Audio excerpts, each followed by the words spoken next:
Let's go, baby!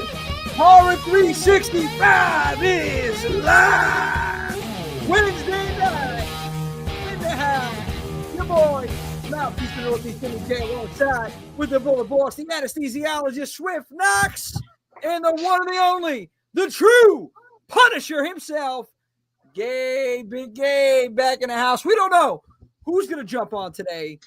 We can have 12 members on here. Okay, all of us on here today because everybody got the link. It is a free-for-all conversation here at Horror 365 Live. I am excited for this one because you know what? There's no prep. There's nothing. It's just whatever we want to talk about, whatever the fans, the horror heads want to talk about.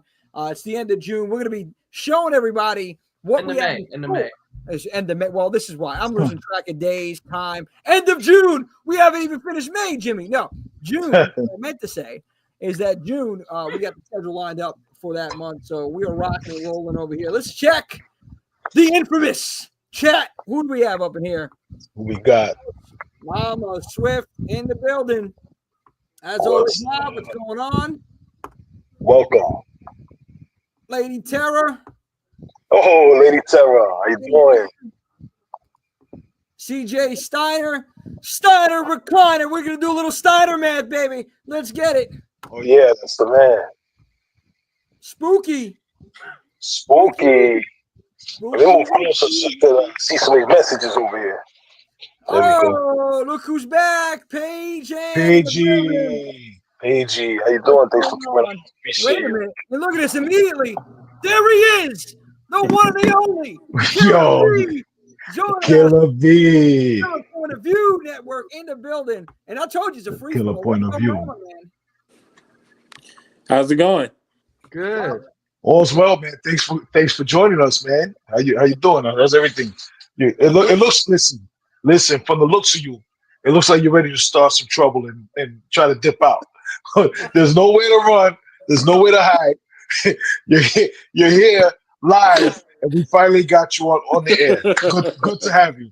You better not remove yourself. If you drop something and remove yourself, I'm gonna find you, Killer B. It's gonna be coming back on here, man. Such a pleasure to have you here. It is an honor to have you on. Glad to be here. And I can't wait to hear some. I know you're gonna drop something. You're gonna drop a bomb in here, like every week you do. Oh yeah, he's ready. You bring the ruckus to chaos. But it's up with G. Absolutely. Hey, we got G in the house, and also Gabe. This is Killer Point of View podcast. Okay, nice to meet you, man. Killer B. Nice to meet you. This is Gabe. I also have a podcast, Symbolistic Cynicism on the Indie Escape Network. What? You're killing me. This is you said it too fast, like you get electrocuted. Symbolistic Cynicism on the Indie Escape Network. There it is. That's a mouthful. Oh yeah, that's what she said. This is why it's going on. See, when you're live, this is what can happen. Killer B, man, how you been? How's everything? How's everything going? Busy, man. Busy. Working. Got some big stuff coming next week. So excited. Awesome. Can't wait to hear what's going on in your world. Just real quick, we got people popping in. Mike, what's going on? Why is Swift sweating so much? It's just shining. Oh yeah, I'm a grease ball. He's saying it's Crisco. I don't know. It's come on. Listen, at least I'm I don't look like a potato today. I didn't take a shower beforehand because every week I'm looking at goddamn Tony's in the building. Yeah. You got Tony in the house. Sari in the building. Wait a minute, hold on. Gina's in the Monster Solid Bad Fan. What's up, guys? Welcome. How you doing tonight? Welcome. I knew I seen a bat signal somewhere. Yes, indeed. I'm like, he's here. No, Swift put out the bat signal earlier, so I had to shine that thing. On that. Absolutely. My man, to the bat cave. Come on, Alfred. To the bat cave. How you doing, man? Thank you so much for coming on, man. Big fan of your stuff. We enjoy your stuff so much.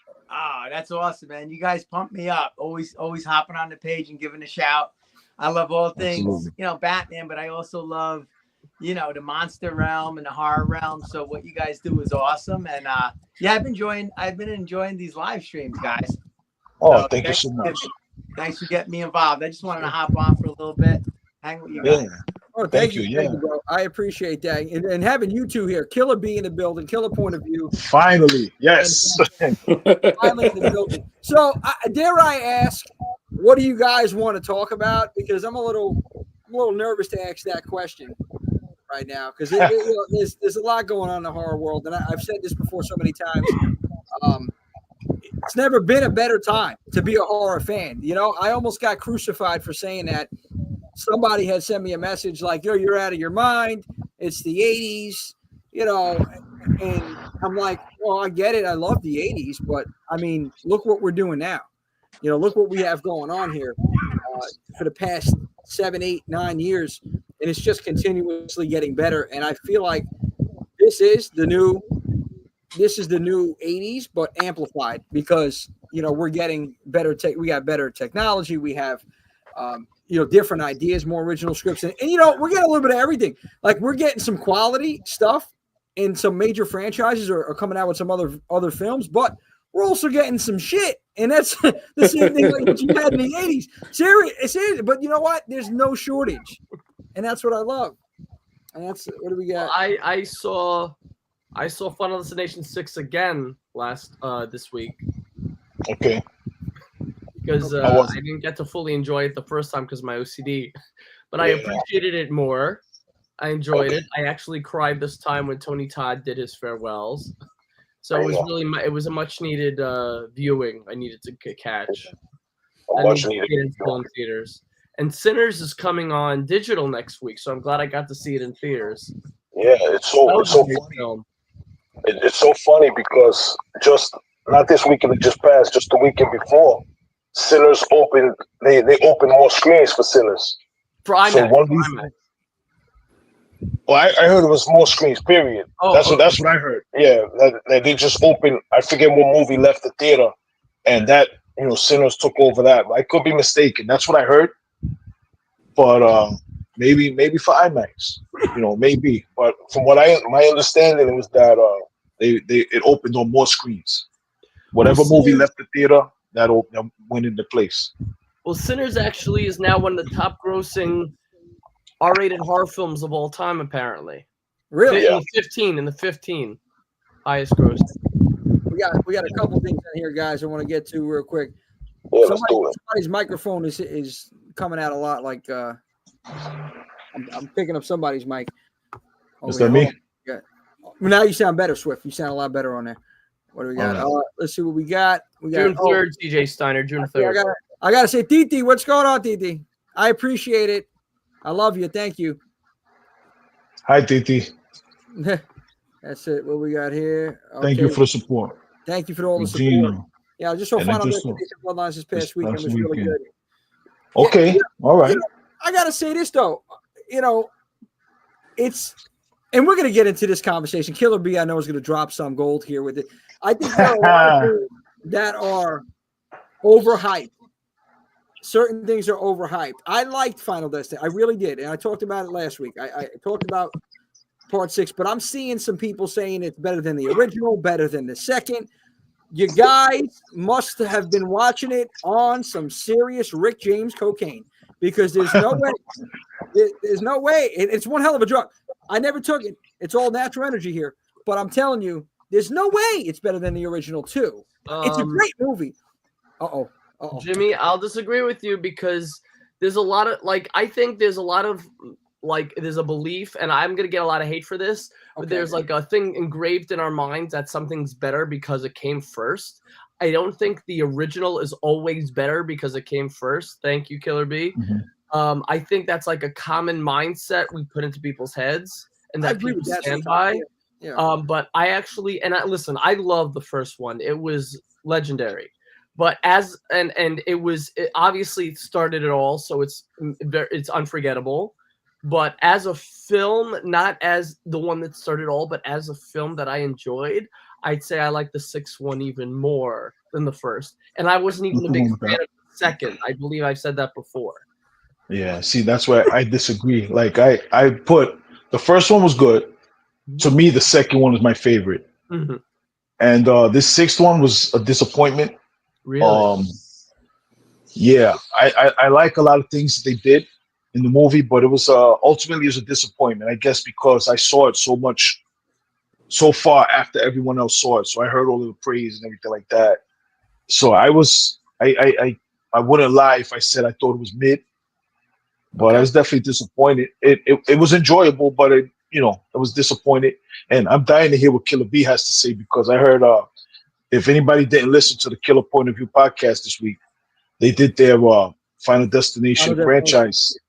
Yeah, they did the franchise show, but this is before he saw Bloodlines. So I'm dying to hear what he has to say about this. I think the newest one is the best one in the franchise. I mean, I think Really? the story I'm out of overall. here. I'm out of here. I think the story overall is a lot better. The characters and their family dynamic work better than the rest of the franchise. More authentic. Yeah. I think the newest one is the best one. The second one was my favorite one too. So okay, just like you. Yeah. That opening scene, the highway scene, is still it's traumatic. That's the stuff nightmares are made of.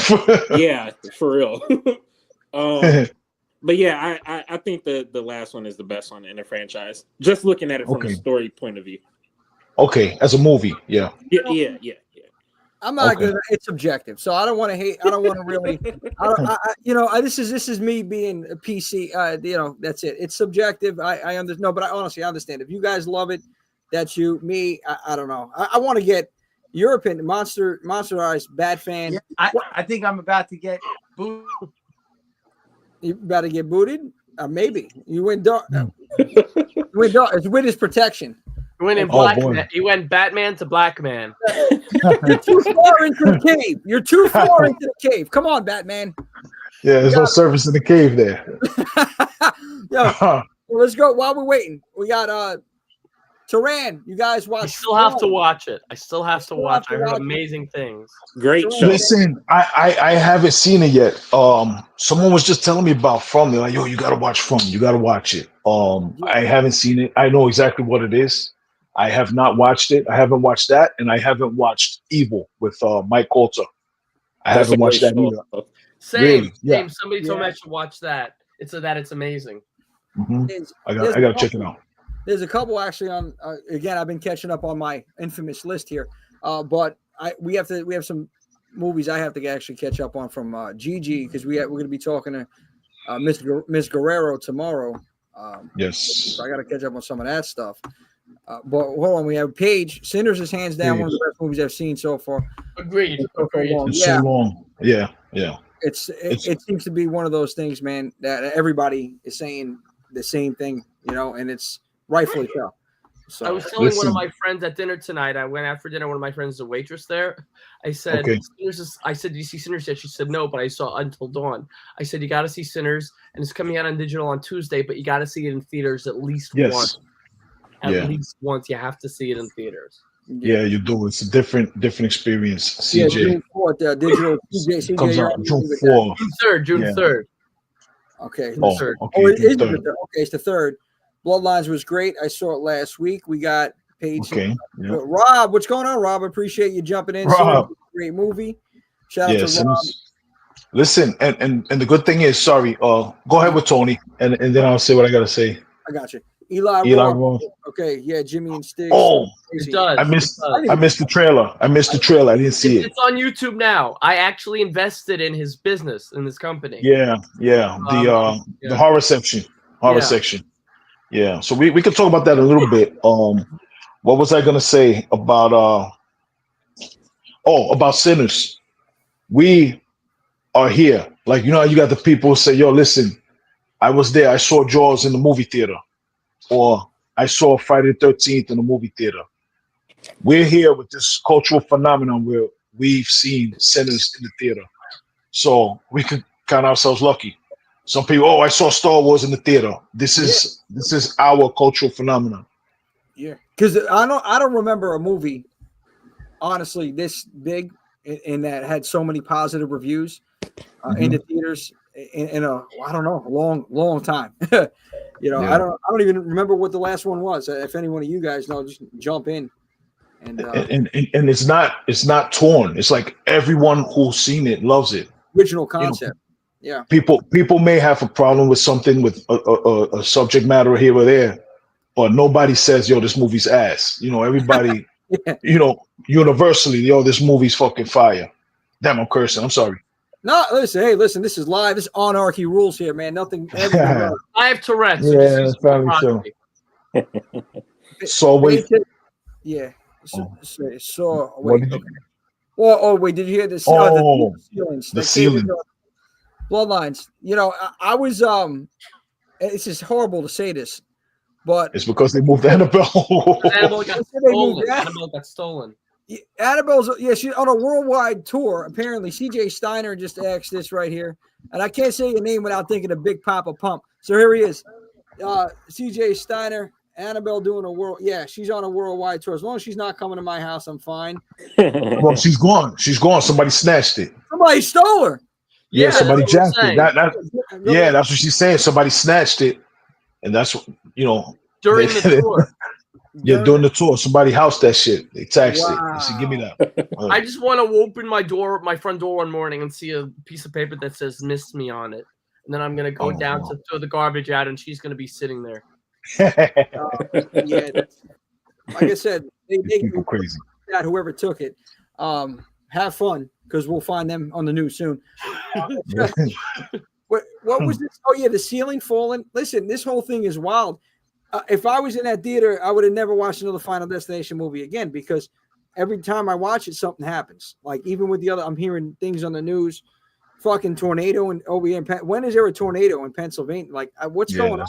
Texas That's too. nasty work. That's Yeah, nasty I'm work. not watching it.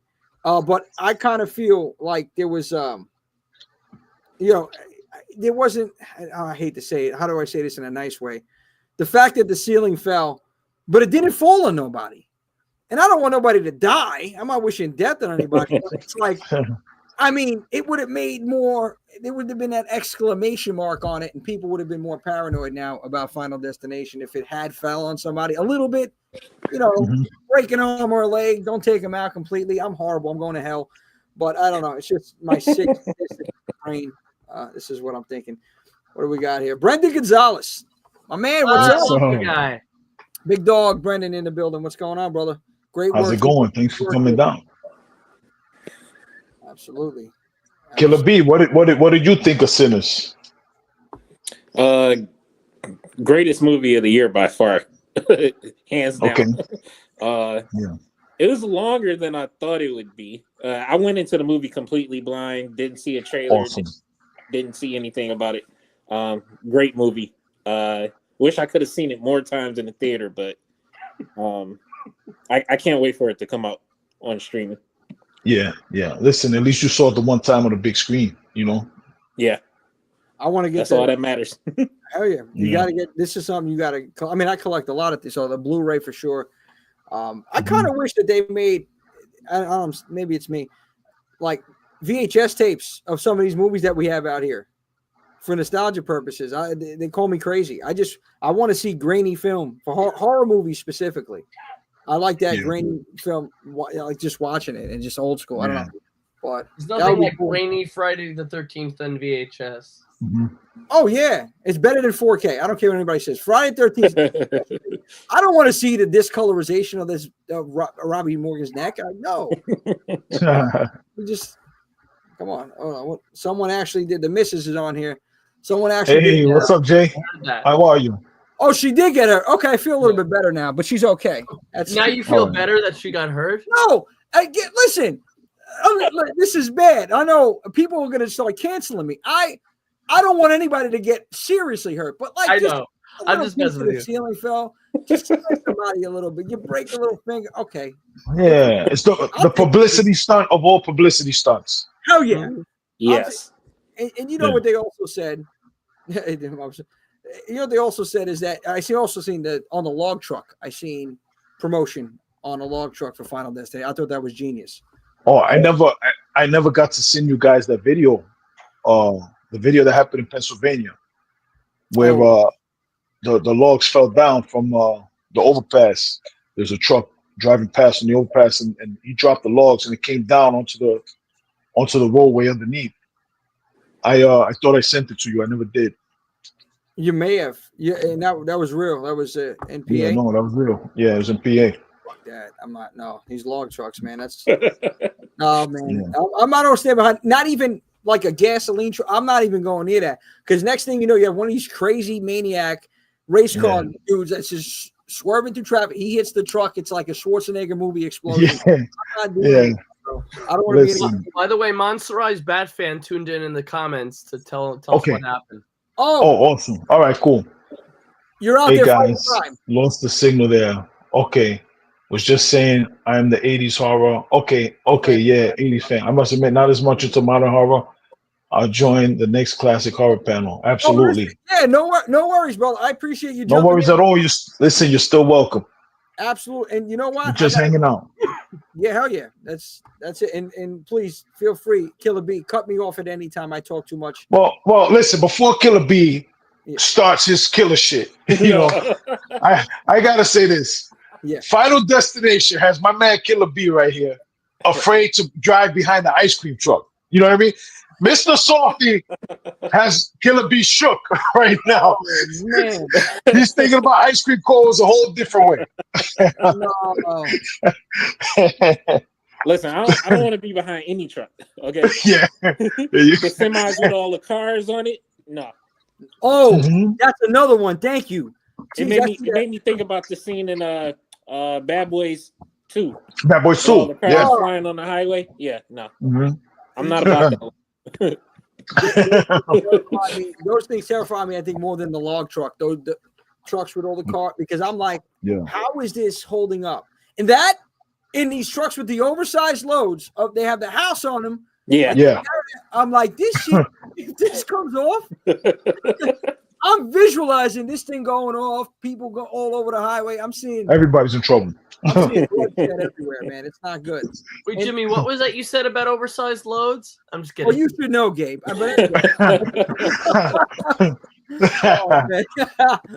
No, but let's go to some of the comments. I got CJ Steiner, recliner, who's going to be at the Friday 13 movie at the Emmaus Theater. I appreciate you. Oh, I'm in there.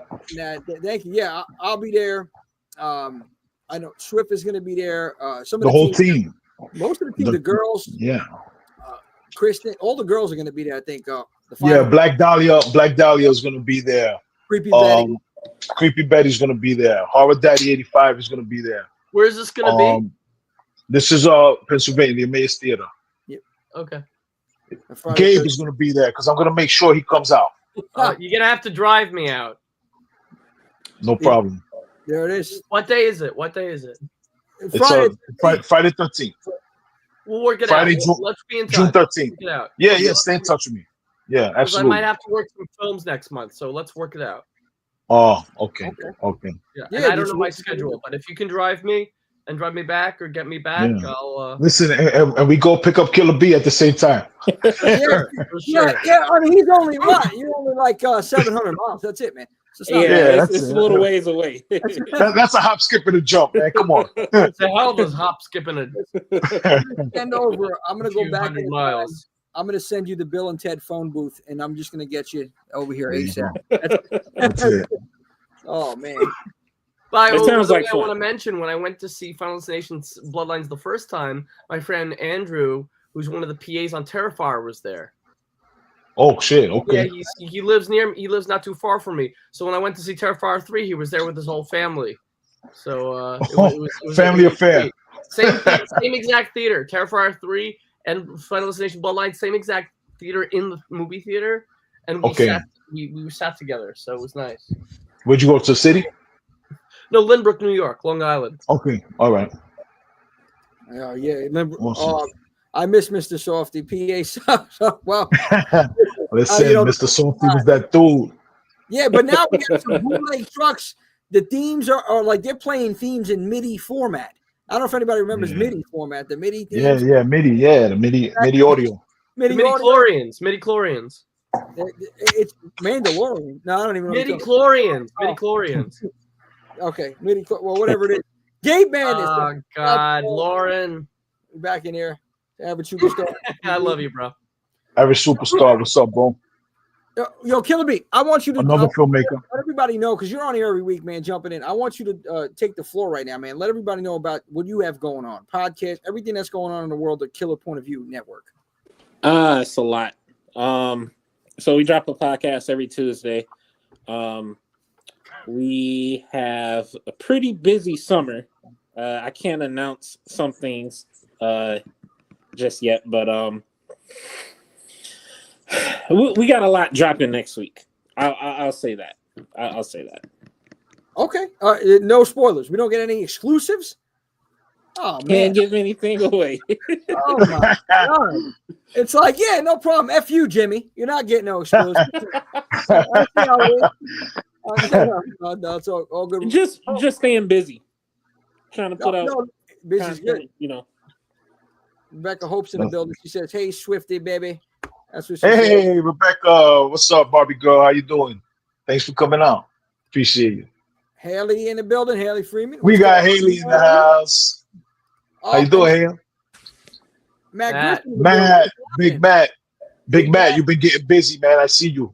You're putting out some dope content, man. Appreciate it, man. Keep up the good work. He's got out here grinding. He's doing the damn thing. Yeah, and listen, I see everybody out there. I've been trying to pay more attention to social media. Everyone, Matthew Griffin is hungry for horror on IG. And he's also hungry #4 horror. I'm going to follow him right now. Yep, I'm hungry in general right now. Gee. We got Kate Warner. Kate. What's up?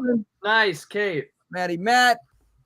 We got the team up in there. Guys, I also wanted to throw out there, and we're going to be starting a Twitch channel in the upcoming, I would say, another week or so. There's going to be different content. Obviously, this is what we have going on every Wednesday night. I'm going to pop up the schedule momentarily for June that we have. But we are going to be starting a Twitch channel with different kind of content. We're going to be having horror gaming content with, one of our newest family members. We have Goddess of Death. She's going to be doing some horror gaming. We have cosplay conversations twice a month, Universal Monster conversations on there twice a month. So we got some other content that's going to be on there, which I'll break down probably next week, because we'll get it, we're going to be getting it running second week of June. Also, I know we have a Discord out there. We just started that up. We're trying to get busy on here all around and just pump out as much content as we can, because, we all love it, man. And we're just trying to expand our reach. And, make a place where we can connect, where everybody can connect, man. This is a community. And, we're trying to foster that community, man, and just have a place where we can all have a great time and enjoy what we love. Talk about it. Watch parties too. I want to definitely do some watch parties on there, man. Yeah. All right. Oh yeah. What we got? I'm going to show this real quick. This is June. What we have for the June month, guys. I don't even can say. Okay, yeah. So June 4th, and this tremendous graphic I put together here. June 4th special guest. We got June 11th. Favorite, less known. Scott Goldberg should be joining us there. June 18th, 50th anniversary of Jaws. And then the 25th is going to be the school horror classroom killer conversation. So we got June mapped out. July as well. I'm not going to post July up there yet, but we got next 2 months kind of, pretty much mapped out. The 13th is the biggest event going on next month at the theater. But we do have an announcement on the 13th, which will be on social media. It's for something that's happening in September, which is going to be pretty damn cool. And I can't wait to tell everybody about that. I'm kind of anxious and excited. But yeah, man, you said it though, Swift. This is community, man, and teamwork makes the dream work. And everybody here, the one thing about horror fans is just so damn passionate. And love is love, man. And I feel it from this community. It's tremendous. It's not like any other community that I've been involved in or I see out here. So I really appreciate each and every one that's a part of this. Yeah. And everybody out there. I'm sorry about that, Jimmy. Go ahead. No, I'm done, man. I'm just believe me, cut me off. Yeah. And everybody out there, you guys all see Killer B here. Killer B is our brother in arms. and we're gonna be doing a lot of things working together. Remember the name Fear Circuit. Remember that name. Remember the name. You know, because it's gonna be undeniable. But Killer B is our brother in arms here, and our goal is to make this community, make the horror space the best place there is to be. And we got some big things lined up. Oh yeah. So just keep your eyes open, keep your ears open, and keep watching us. And make sure you check out his show, him and his crew. Make sure you check out the Killer Point of View podcast. It drops every Tuesday. It's on Apple Podcasts. It's on I listen on Spotify. It's on Spotify. He also is on YouTube. Killer Reactions, I believe. Is that's the YouTube channel, no? Yeah. We got some new things coming to YouTube in the next couple of weeks. Okay. So it's a lot happening. There's a lot. It's a lot happening. It's a cliffhanger. I'm not getting anything. Yeah, there's something coming. I don't know where. I don't know when. But Jimmy, something coming. You gotta wait. I got nothing. After one of these hot takes, we may not ever get watched ever again. Okay. He's like, all right. So you're doing me Rebels a will favor. watch us. No, please. Masterized. End of class. Yep. Friday 13th content. Let me know. I'll definitely join the discussion. I'm going to look at how far the Friday 13th. Hey, man, I would love for you to come out there. I know you're out in the island, you said. Yeah. You know, a lot of the team, like maybe half of our team's out in by New York, New Jersey. Yeah, man. So yeah. I know it's a hike though. Definitely is a little bit of a hike, but it's going to be worth it. I'll tell you right now. You know, stay in touch with me. You know, if Gabe and myself are riding together, stay in touch with me. Maybe we all riding together. You know. Oh, you're upstate New York? Oh, man. Oh, wow. Where up, if you don't mind me asking, if you don't want to disclose that's fine. But we're upstate. Let us know. In Our Life in Horror, happy Hump Day! Our Life in Horror, what's up? Thanks for coming out. I'm planning on going upstate New York this summer because Lily! Hey, you know who I'm visiting who lives upstate New York? Who? Dan Yeager. You know who he is, right? He played Leatherface in Texas Chainsaw 3D. He's an old friend. 3D. So he's trying to get me involved in one of his films next month. So, awesome. But if I'm not working on that, I'm definitely going to go see him upstate New York this summer. That's right. Carpool. Tony, what's up? You coming out or what? Yeah, Tony, you coming out or what? Out there, bro. I see every week, and I know where you live. Not exactly. Tony, his family. Not creepy. You better no. I know where you live. No, Florida boy. Whoa, hey Matt, we're gonna pick you up too, buddy. Low rider. We might as well. Oh man. No, thank you so much.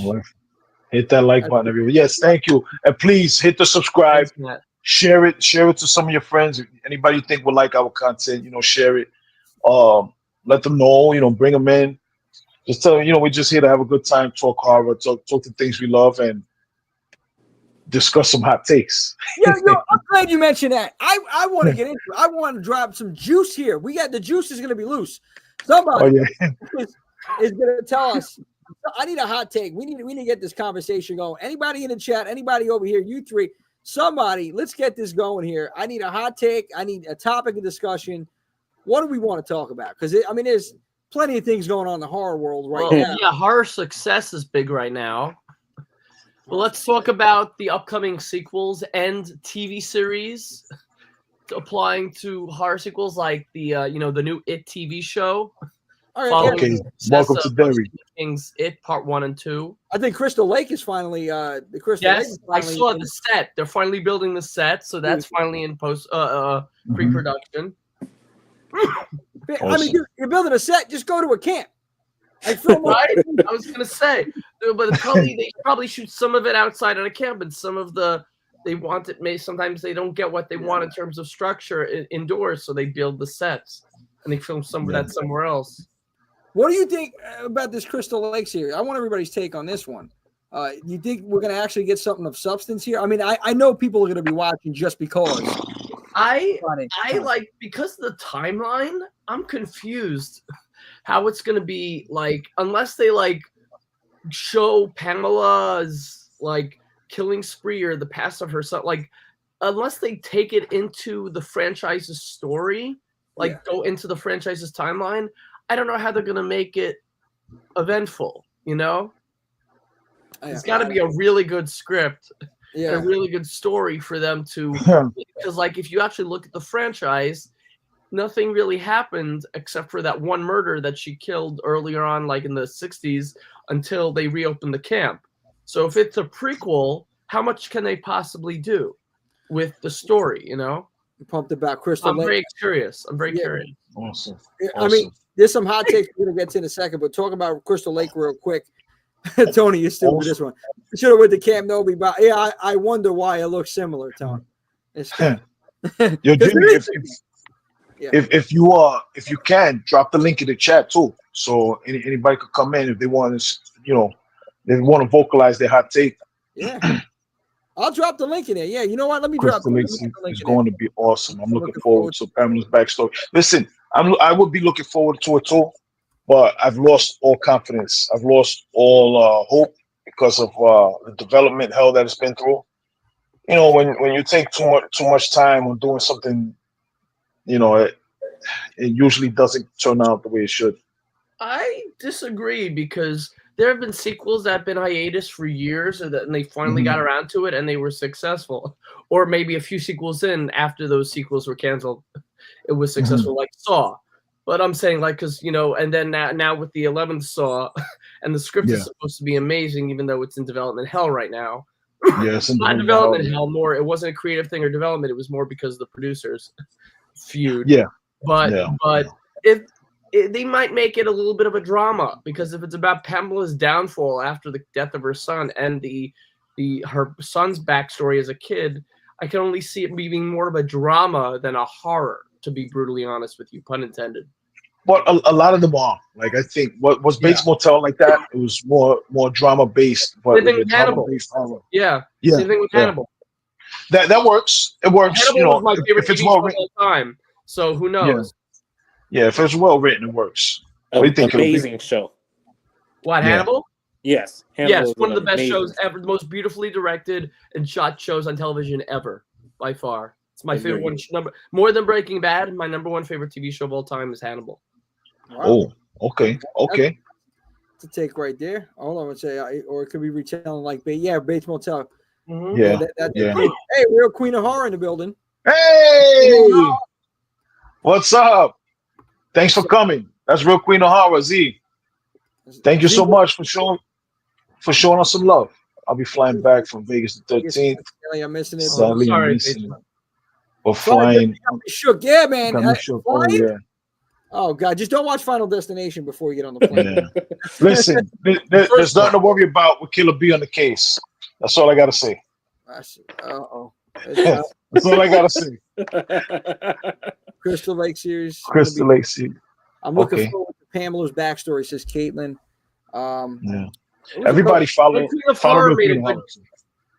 Queen of Horror made a good point about the Crystal Lake series. If you look in the comment, very good point. We haven't had a movie in the franchise since the remake 15, 16 years ago. That's on the money with that, because honestly, I mean, no matter what, no matter if it's trash or not, which I don't believe it's going to be trash. I think we're going to get something of substance, but either way, people want more Vor. We want more Jason. That's it. We want Friday the 13th content. I know I do. And I want more Nightmare on Elm Street as well. Like, hopefully we get something else with Rob. This is going to be the second Friday the 13th that has no Jason. The second Friday the 13th series. Television series that has nothing to do with Jason. Oh my God, you're right. Holy shit. They need to resurrect the Crep Keeper. Yes. Well, John Cassier still got it. He could totally, and he's just the voice, so he doesn't have to go crazy acting out for the role. Yeah, that voice is iconic. One of the most iconic horror voices of all time. Crep Keeper. Can anybody do that laugh? Anybody do that laugh? Oh, man. That's pretty good. Sounds pretty good. But that's close. That was, I guess, as close as we're going to get here. because I don't think Killer Bee or Swift is doing anything. I don't know. They're like, Yeah, nah. I can't. I can't do it. No, I can do more like Chucky, right? Like Chucky laugh is like, wait, I'm trying to get it. I think I can nail it. I'm not nailing the Crab Keeper, Gabe. It's not that not like you. You got that one. Let's see, Chucky. Playtime's over, Andy. That's it. I don't know, maybe a little bit there. We're gonna play a game, sport. It's called Hide the Soul. Chucky, man. There you go. There you go. Another iconic voice. Let's see what we got here. I got some hot takes, and oh no. I see it. Our life of horror hot take. I don't care for the OG Halloween, but love. If there's any consolation, Rob I agree Zombie. with that. I Rob also Zombie agree with Halloween that. too. Okay. But yeah, that's a hot take. I like the producers or whatever. The director, the unrated cut is better of Rob Zombie's Halloween 2 if you've never seen it. I'm trying to remove the comment. I can't move my hand off my phone. Yeah, that take is hotter than fire right there, bro. But You our have life to in take it horror, off if you right now. haven't seen the unrated cut, watch the unrated cut. It's a different ending. Yeah, I don't care what ending they have, Gabe. And I don't care if it's white horses, fucking unicorns, Harold and Kumar came at the end. I don't care what it is. There's no way Rob Zombie's Halloween 2 is better than the OG Halloween. Holy shit! That's a hot take. I'll say this. I'll say Oh this. no, he's saying something. No, it's not. It's nothing crazy. It's nothing crazy. I think the original Halloween is a better movie. I think the Rob Zombie Halloween is a better Michael Myers original story. Yes. I'll say that. Okay.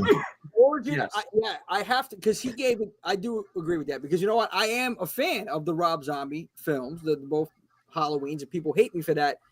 But the story, there's a story there. There's substance there. You're getting to find out how Michael became Michael, and that is what I like about it. But to be better than the OG, yeah. Well, I'm glad that you had the courage to come on here and say that.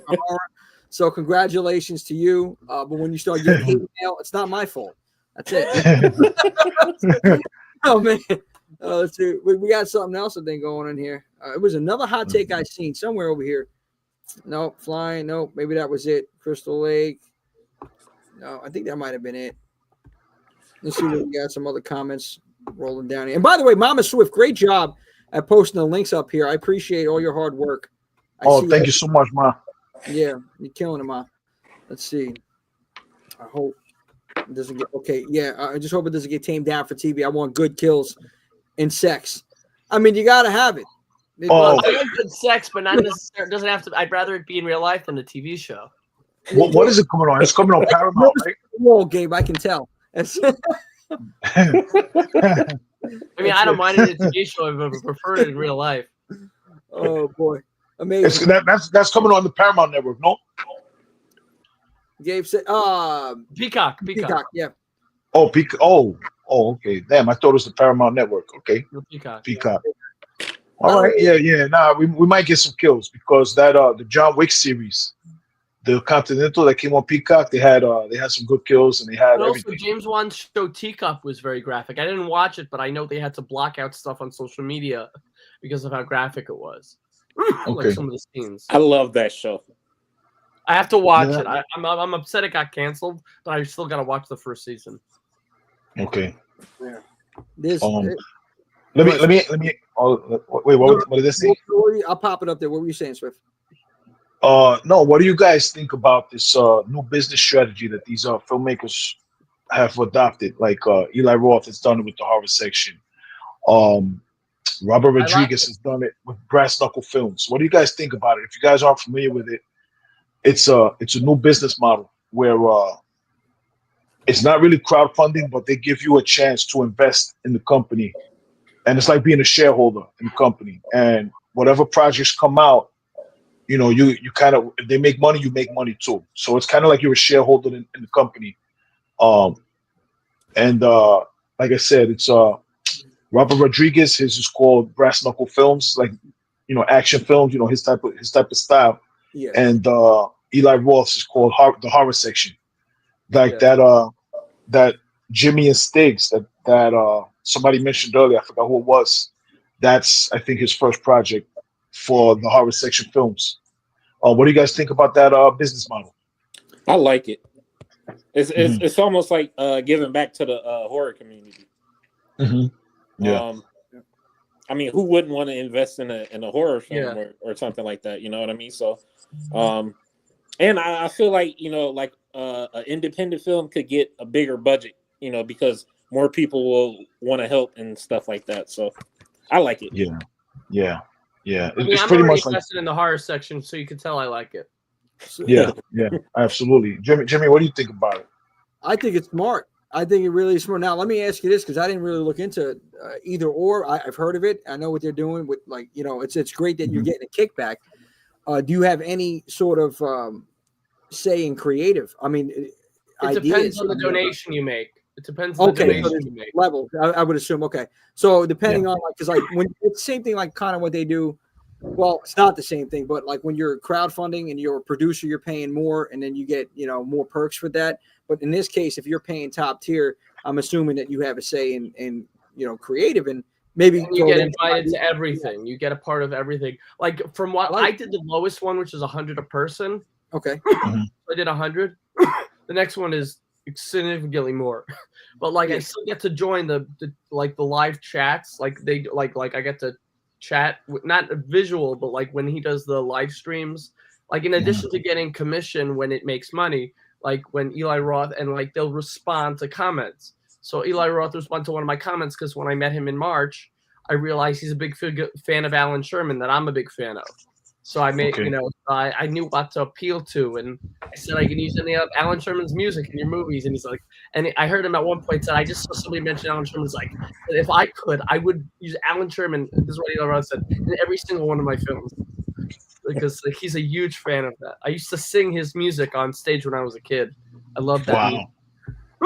Okay. Yeah. I don't know who that is, but I'm pretty sure Killer B does, because not only does he have an encyclopedic knowledge of horror, he's and Alan Sherman's not horror. encyclopedia. He's like the original Weird Al. He's like the parody singer.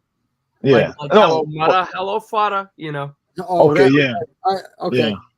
So I got like I said, I'm sure Killer B knows about it because his knowledge of music is encyclopedic. I heard the name before. I haven't heard any of the music. I heard the name before though. Okay. Okay. So let me see. I got a comment here. Okay, let's check them out. Oh, this is back to the Rob Zombie stuff. Oh boy. Rob I Zombie. like that ended too. Annie's death is so sad. I cry every time. Yes, I like what they did with Zanny's death. I like what they did with that because they took it from the first one and didn't kill her off, and then brought her back for the drama to deal with the drama with Lori, and it made it that much more emotional and heartbreaking. No, it was. Yeah, no, honestly, yeah. I enjoyed that film, but I just man. You can't compare it to the original, is what you're saying. Yeah, and then Caitlin chimes in. Yeah, I like the OG Halloween better than. Okay, I mean, yeah. Rob Zombie, though. Yeah. But Caitlin also said she liked the Rob Zombie's Halloween Part 2 unrated better than the original. Original unrated. Man of Renown. Okay. Which Halloween? What's going on? Spoiler. Which Halloween did the whole block come out and tear? Well, that I believe was Halloween Kills. Halloween Kills. Yep. Man of Renown. Man of Renown. That was a great scene. I'll admit that was a great scene. Great. But the way the movie ended, I except for the fact that I was so glad they killed off what's her name. But like I thought Karen, you were glad they killed off Karen? I don't like the way he killed off each and every one of those characters after they took him down. But I did like that he killed. I feel like they should have let them like move on and like him get up afterwards. But I like the fact that he killed what's her name, who I couldn't stand. Karen. Character. Yeah, Karen. Karen, she was the most annoying Lori's daughter. Not just in Halloween history, but movie history. So she was being a Karen. She was just being a Karen. Now that is a hot Karen. Oh my god. Let me tell you something. I wish real quick. I wish they would have done what Gabe said, and the crowd, the hood would have left him alone. He would have stumbled away, because that would have explained him being freaking soft and Halloween Ends. Son, he's getting punked out by the local bro. He's getting punked out by the local herb, son. Like where they do that at, bro? Come on. Swift just took it to the streets of Brownsville. Yo, son, dead ass. Don't play with me. You know what I mean? This is what it's coming down to now. See what everybody done did. They just got Swift. They just extracted the hood out of Swift. Let me chill. Let me chill. He's like, yo, you hear what they did, dog? They got this punk. This little Herb dude. Yo, nobody knows. This freaking Herb dude punked him out, man. Jack this man's. It would have made more sense. Mama Swift said the best line right now regarding it. Brownsville beat Am I in trouble? Yeah, Brownsville. Yeah, absolutely. Absolutely. The Bill never ran, never will. Brownsville 100%. And East New York got the chalk. That's all I'm going to say. There you go. There you go. So, yeah, but I don't understand that either. Like, how is this guy? And I think Tony said it over here. Anyone says Halloween ends, Corey Cunningham, I'm out. No, yeah, that guy right there. This is what we're talking about. This guy. How is he doing? That's like the guy that he came to school and emptied his pockets for people. I mean, like, and that was being on Michael Myers. Like, what's going on here? Bro, that's like when, bro, you know what junior high school. I'm getting crazy. Let me chill. Let me chill. I'm sorry. I'm sorry. How is this kid doing this? It's only in the movies, though. Average superstar. Much rather than movie. Okay, yeah, or Friday in the current time. I hate the term cash grab. Not everything has to be a cash grab. What to do? Push the hell out of our indie films. We need new. Okay, not recycled. See, I get that point. I know we need new, and I feel like we're getting new. There's space for both. There's space for both. There is, but be selective. Like I still want to see some more original content, the major franchise content. I still want to see something from Nightmare. Still want to see something from Friday the 13th. If it makes sense. It makes sense. Yeah. You know, if it's like Lauren just said, if it is just a cash grab, listen, leave it alone, man. Let the weapons come out. Let the barbarians come out. You know, let all of these voices, all of these original voices coming out. You know, Dark Military, like Lauren got. Let these voices be heard. If you're gonna do nothing but throw money away, throw money at original ideas. Absolutely. I think more original content is being made today more than ever. Yeah, exactly. Like there's so much stuff. Yeah, and there's a lot of stuff that's original that gets hate, which drives me crazy. Like not just in new films, but in franchises, like actual franchises. Like, can I tell you something? As much as I'm not a big fan of Halloween Ends, the approach was very different and original. It was something different, and everybody's complaining about we want something different. Then you get something different, and it's not what you want. So you gotta, if you don't want something original, then then be more exact about it. Don't say you want something original. You get something original, then complain about it. You know. Well, I gotta say this. I gotta say this. I don't think we would have hated Halloween Ends so much if Halloween Kills didn't end the way it ended. Agreed. Because it ended the big build up. Yeah. You know, Michael takes the whole hood out. He's like, agreed. You know, he took the whole hood out, right? Boom. I see Swift with a grenade. I see Swift with grenades across the chest in the hood with a machine gun. So I'm like, bro. The shape took the whole hood out while you heard Jamie Ablett, while you heard Laurie Strode ad-libbing. Listen, we can't do it with brute force. Because the more force, the more he transcends. You know, the more he kills, the more he transcends. While he's catching all these body after body after body after body, yada yada yada. You know, he's doing all of that. And now it's like a little nothing. Yeah. So now she just said, "Yo, this dude transcended. He goes, he kills her daughter, and she calls her daughter's phone. He answers the phone. She knows. She said, "Yo, Mike, I'm coming to get you." That was the extended cut, the better version. That was where they messed up because it was this build, the pressure's building. And then when it's time to explode, it fucking just fades away. You know, drop the ball. Yeah. If they didn't end on that note, we wouldn't have been expecting so much from Halloween Ends. Even like 8 years ago, we had some really good films that were released on Netflix. They're really original. Like you had The Babysitter, Oh, Babysitter Yeah. was cool. Yeah. McGee's Babysitter, which was phenomenal, and the sequel Yeah. almost like you thought the first one they couldn't do more with it. They do a sequel that like how could they do a sequel? The first one was so perfect, and the sequel makes it like a full story, like a 2-film story that brings it full circle in a way that it's genius storytelling. But nobody's raving about that original film the way they kvetch about non-original films. That's the problem. It's a cool thing to be negative for a lot of fans. Kevin Hart said that on Joe Rogan. I don't watch Joe Rogan, but I heard Kevin Hart's rant about this.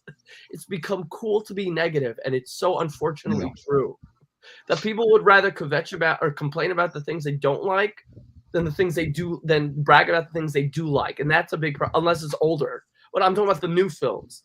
Or champion the unsung things that people don't really know about. Like, listen, like back in the day, if we saw a movie that was good, we're telling everybody about it. Yeah. Yo, bro, you gotta watch XYZ. You know, this shit is crazy. You know, I rented it from the store, whatever the case may be.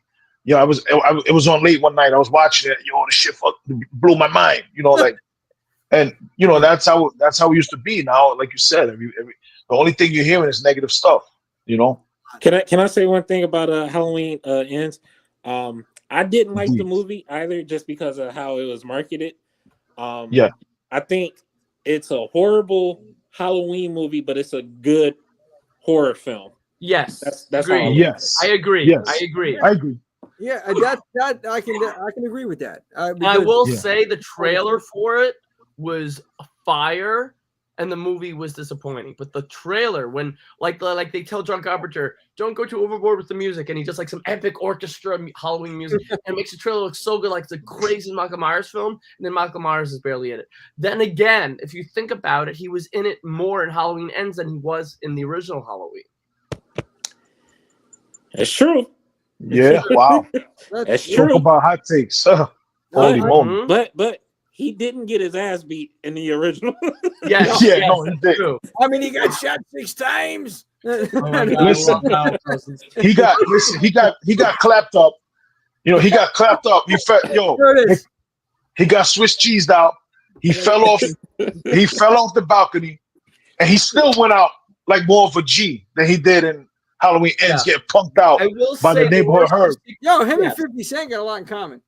But and they both walking around, bro. They both walking around. You know, 50 Cent's coming out with a horror movie that he did with the Saw screenwriter Josh Stolberg. That's very Saw-esque. Yeah, I heard about it. It's like John Woo getting hacked up here? It's called Skill House. Yeah, Skill House. It's like with the Jigsaw, and he plays himself. It's like 50 Cent just put us in a house with traps and games, and like it's like streamers putting these influencers in traps. Yeah, so it's like Halloween Resurrection. Oh no. Yeah, basically. Oh god. Yeah, but 50 Cent is playing 50 Cent. Yeah, but 50 Cent, yeah. Yeah, come on at me, man. I guess he was a guy, man. I remember selling the bootlegs in high school. Richard died trying. That used to be a thing. And locker, little spoiler alert, anybody here, I could say it now. It's been years. I had 3 lockers in gym. I had my regular locker for clothes. I had my velour suits in another locker I was selling, velour suits. And in the third locker, I had bootleg DVD, CDs, and pornos. And gym teacher he was the #1 buyer of the pornos, by the way. I could say that out there now. So yeah, that's crazy. I had a hustle in high school, man. But I remember 50 was the hottest sell. The Massacre and Get Rich or Die Trying was. I mean, and also that's like the last great. I know we're getting off the rails here, but hip hop. That's the last great, I think, hip hop album. That's another conversation, maybe for the Jimmy J show. We'll save that. But yeah, man, that was. I remember that since you brought up 50. Let's get back real quick to some of the comments over here because we got some hot takes here. Let's see who's pissed off. Oh, I feel Halloween Kills is the best in the franchise. I need you got a Pepsi? Now, Matt, Pepsi I love ACDC. Halloween Kills. I love Halloween Kills, Matt. I just feel it's a companion piece to 2018, which is a companion piece to 78. It's definitely probably the most fun. It's definitely probably the most fun. You see Michael Myers really behaving like a serial killer. I mean, you see a little bit in the other movies where he's posing the bodies, like he's staging the bodies in different positions and stuff like that. But you really see him like when he got Sandra and her husband, the couple, the elderly couple, where she worked at the cemetery. Yeah, she worked at the cemetery. Remember, in she part survived. one. Yeah, she was in all three. She was in all three. Like that. Like when he had him over the counter, he had him bent over the counter. He's just using every knife available on him, and he's like, let me put another one. He was relentless in the first two films. He was nothing. Yeah. But the first two films, I mean, the first of the trilogy, he was relentless. He was he was like a killing machine. Like slaughtered, take no shit. That's my favorite in the franchise. The 2018. Yes. Yes, agreed. It's one of the best. 2018 was good. I actually enjoyed that one a lot. It was well done, and then that iconic scene, man. I think it was one of the best scenes out of the whole franchise when he got the mask back. Yeah. Oh yeah. The audience, you could see, and I'll tell you, the audience applauded several times when I saw it in theaters in 2018. There was one scene I know the audience applauded, and I loved it. It was when he throws Jamie Lee Curtis off the ledge, and then he looks down, and then he hears the girl, and he looks down, and she's gone. Like everybody went crazy. Michael Myers on him. Everybody went crazy. Yeah. That's I saw that. I saw that in Levittown. I saw that at the AMC in Levittown. Gabe, and the crowd went nuts. When she was gone, the crowd went nuts. Listen, this is why I love seeing horror movies at the theater. Yeah. This is why I love it, because the experience that you get is unlike anything else you can ever experience. You know what I mean? It was so much. It just felt good. Like everybody went nuts. It was. She was gone.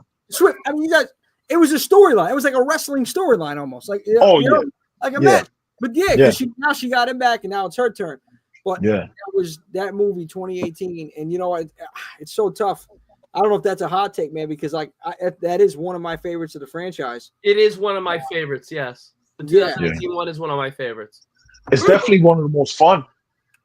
And then to me, Kills was a lot of fun as well. Like as a companion piece, like I look at Kills as an extension of 78 as an extension of 2018 because it was the same night. It picked up the second that the one before it ended. It picked up right there. So I just looked at it like the mini series that we had back in the day. Flashback even to the night of 78. I loved it. That was great. I loved it. But can I tell you something? I loved Kills until the very end. That he killed all the crew, the people that took him down. That was my only problem with it.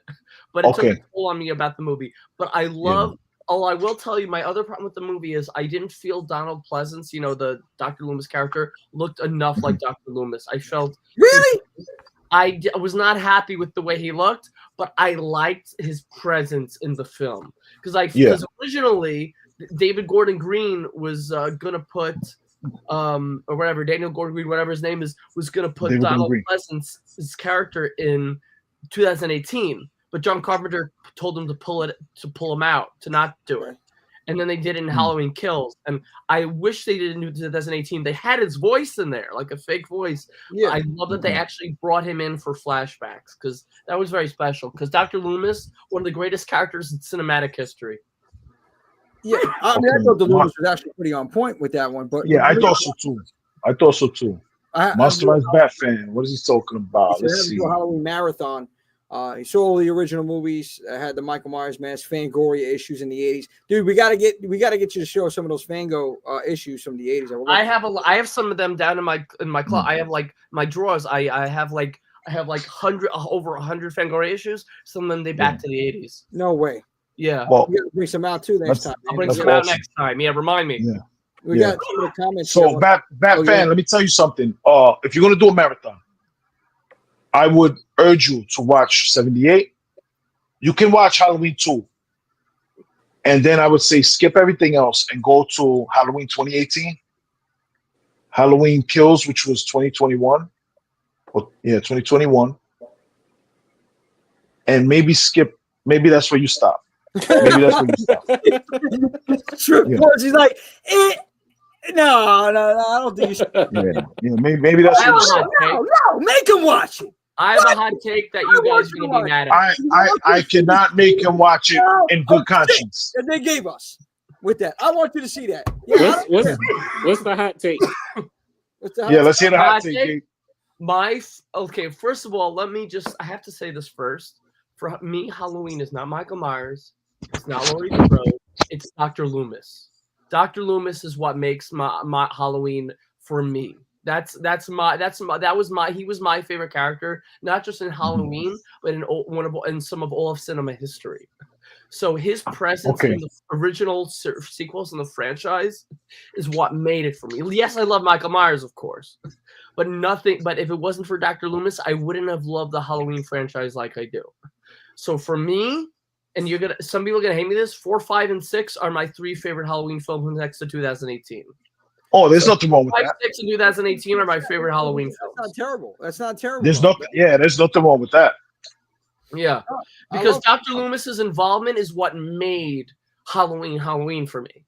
That's yeah. I could get with that. And his passion about Michael and the pursuit was so present in 4, 5, and 6. Oh yeah, that performance. Yeah.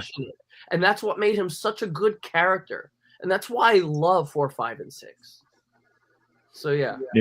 I mean, I honestly, I gotta say, Gabe, I do love 4, 5, and 6 myself. Oh, you do? Okay. The Curse of Thorn. Yeah, no, I do. 4 especially. Yeah. Love 4. I love the whole vibe, the whole aesthetic, the Halloween vibe throughout the whole movie. The introduction of Danielle Harris and the different kind of storyline that we got with that. So I enjoyed it. I thought 5 is a little wonky with those 2 cops that were trying to pull some comedy there. That's nitpicking. Yes, I agree. I am nitpicking. Of course, I'm going to do, but still, I think Danielle Harris's performance in that one, just as a child actress, she should have won an Oscar for that. And she was. I'm like, what the? I mean, it's a lot to work with child actors, and for her to pull that off was incredible. I thought, and Loomis was just on him. He was a man possessed in this one. He's over there like, Michael, go home. He's screaming in the woods like, what are you looking? This rage, Michael. He's losing. I love it. He's good. Yeah. Killer, what do you think about 4, 5, and 6? You got Captain Me. Hey, what's up? Gonna catch the replay. Have a great show. Thanks for chiming in. Killer, what do you think about 4, 5, and 6? 6, I actually like a lot more than I probably should. Okay. I'm not mad at that. That's the one with Paul Rudd, right? Mm-hmm. Yes. Yeah, that's 6. I don't know why we rewatched the franchise a little while ago, and I don't know. I like that one a lot more today for some reason. Okay. Well, Michael was a brutal killer machine. I like 4 and 5. Okay. It was more dark 6. Like, it was good, man. It was like that scary. We got the horror back. We got fear back with that one, I thought, and it was a different vibe, man, from the other. So that's what I enjoyed. From the opening scene, it was dark. And I really like that chase down the it wasn't a hallway, but when they were running away from Michael at the end. Yeah. That long corridor. Yeah. I really like that scene as well. Yeah. That was cool. Yeah. All right. I have a hot take. Batten down the hatches, everybody. Okay, here we go. Hold on. So I asked everyone on my podcast to give me a hot take. So I have a couple of different hot takes. Okay, let's. I'll start off with a not so bad one. Okay. Anyway. Yeah, you gotta break it to me gently here. I mean, so my co-host Jamie, she thinks that Gail is a better final girl than Sydney Prescott. Oh. I don't think that's a bad hot take, personally. Well, I think Gail's lips are a better final girl than both of them. Easy. Gail definitely has a fire long before Sidney Campbell had a fire. Gail's fire predated Sidney's fire in terms of cutthroat, because she was a cutthroat in the journalist world. Yeah. But that lacks the development that Nev Campbell had, that Sidney had. Yeah. I get it. Change in character development. That's not terrible. That's not terrible. Though. Yeah, it's not so bad. You can make an argument. You can justify that hot take. It's not pretty great. easily. Yeah, good, but yeah, because you don't think about it. All right. The ending. She's the one that saved the day. Technically, I guess, right? She came back with the gun. Yeah, I mean, well, she helped out. I don't know. She's more aggressive. Gail's very aggressive in there, which I liked. Like she was persistent on shit. So yeah. To be a overall final girl, I mean, I still gotta go. Listen, Sydney. Listen, bro. Listen, they're neck and neck. Both of these chicks, any man that gets involved with them is toast, bro. Any man that gets involved with both of these chicks in this franchise, yeah, it's a wrap. He's done. Except Mark. It's Sydney's husband, Sydney's baby daddy. Like you said, Swift, they're neck and neck. So all right, the next one may cause some issues. My co-host Joe. Yeah. He. Oh God. Oh boy. He think the Terrifier films are just torture porn, basically. No substance, nothing at all. That's his hot take. I can't stand that term torture porn because people use it regarding Saw and they just don't know how to follow a story. People use that term. They say that about Saw a lot too, which he likes. I was a little surprised by this hot take. That was yeah. Go ahead. No, I'm not mad at Joe for that. I think they kind of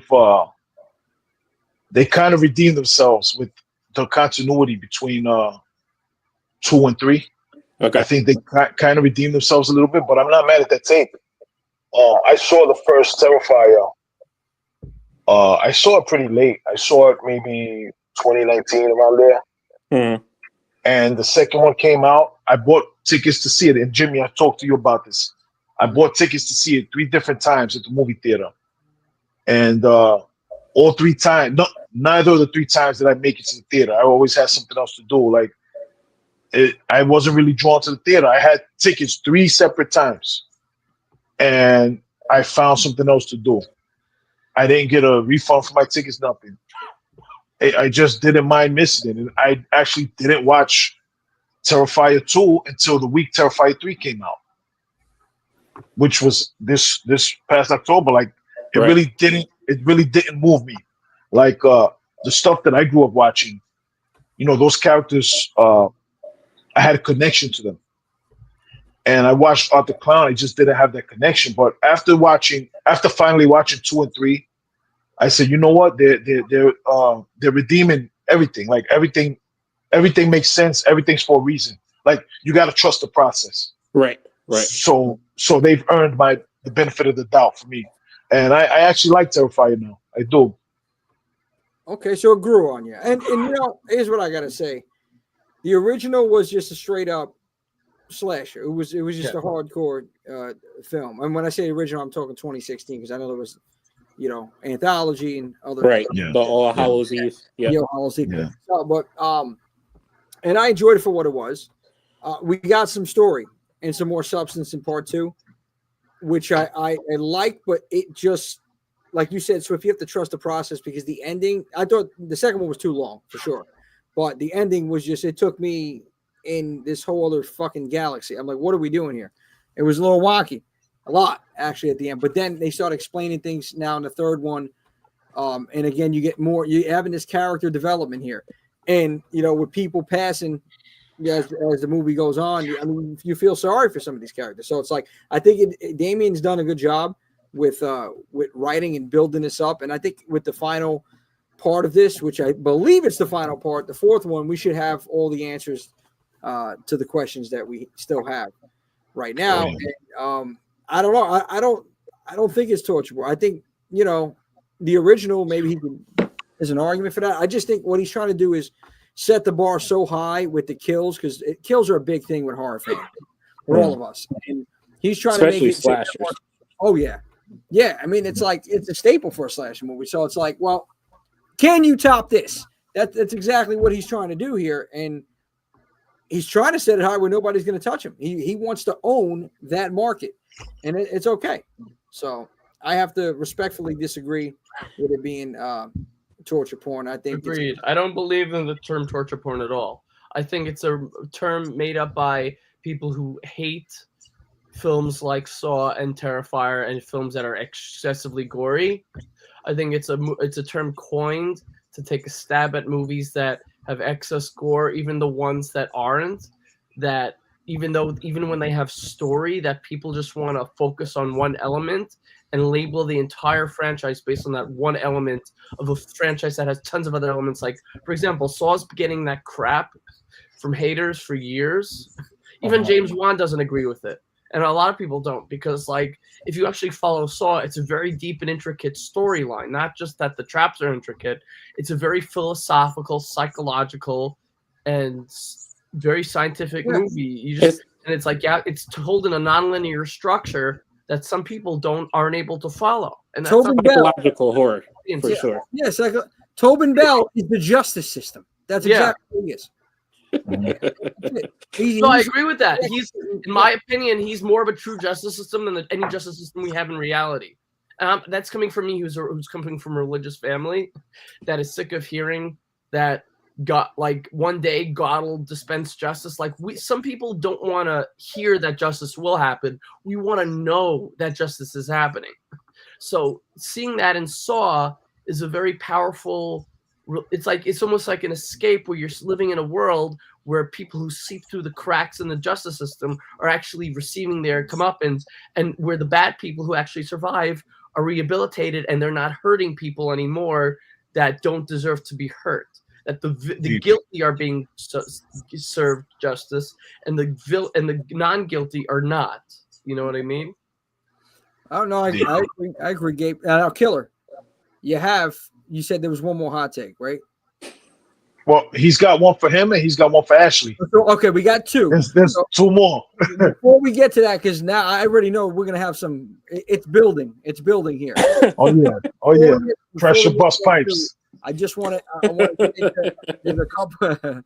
There's a couple comments I just want to pop up here, real quick. Monster Rise Bat fan. He got to log off. Great time. Sorry about my phone. Yeah, no worries about that, my man.